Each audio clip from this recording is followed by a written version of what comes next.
In the Congo's endless forests, lightning split the sky as a child entered the world.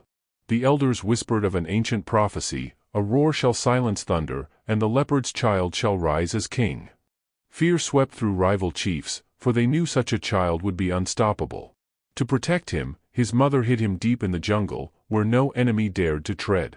Far from the kingdom, Mbanda grew under the care of hunters. They taught him the ways of the wild, the silence of the stalk, the patience of the ambush, the ferocity of the strike. He wrestled with cubs, learned to track with his bare feet, and wore the skin of the leopard to honor his destiny. But in his heart, he longed for a home he had never seen. Years passed, and the winds of change carried strangers into the land, traders with strange tongues, carrying fire sticks, beads, and rum. They smiled with silver lies, but behind their laughter were chains. They offered gifts to chiefs, sowing jealousy and division. Slowly, brothers became rivals, and rivals became enemies. From the forest, Mbanda watched the kingdom unravel. Villages burned, clans betrayed each other, and foreign soldiers marched with local guides. Then came the moment of destiny. Cloaked in leopard skin, armed with a spear carved by his hunters, Mbanda emerged. No longer the hidden child, he walked into the heart of the divided kingdom and declared, I am Mbanda, the leopard's roar. Kneel not to strangers, for the forest belongs to us. War drums thundered. Warriors painted in red earth gathered beneath Mbanda's banner. He struck like the leopard, swift and unseen. Foreign camps awoke to fire, their chains melted in the flames. The Leopard King became a name feared in every whisper, a phantom that stalked the night. Yet, victory carried a price. The invaders tightened their grip, bringing soldiers armed with guns and mercenaries hungry for blood. But the deepest wound came not from outsiders, but from blood. Mbanda's cousin, jealous of his throne, struck a deal with the traitors. For wine, gold, and empty promises, he revealed Mbanda's secrets, leading enemy soldiers into ambushes meant for the king's men.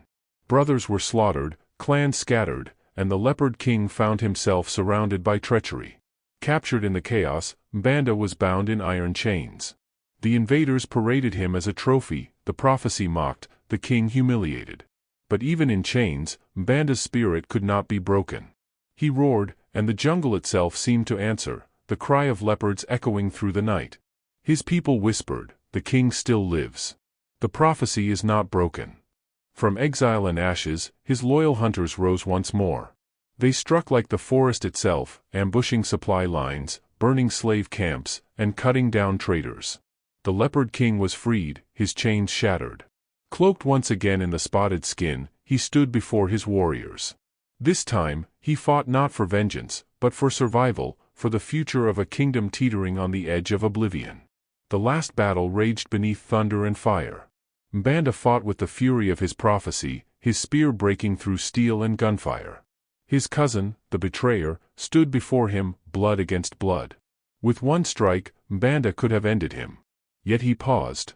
To kill his kin would stain his soul forever. Instead, he cast him out, exiled into the very jungle that had once sheltered him. As the storm broke and silence fell, Mbanda raised his spear to the sky. The thunder ceased, and for a moment, the world bowed to the roar of the Leopard King. Though history erased his name, his people carried his story in songs, whispers, and fireside tales. For in every child who dares to stand unbroken, the spirit of Mbanda lives on, the Leopard King who defied empires. Our history is not just stories, it's the fire that shapes who we are. If you believe Africa's past deserves to be told with truth and pride, subscribe now, and join us as we unveil the legends, battles, and heroes they tried to erase.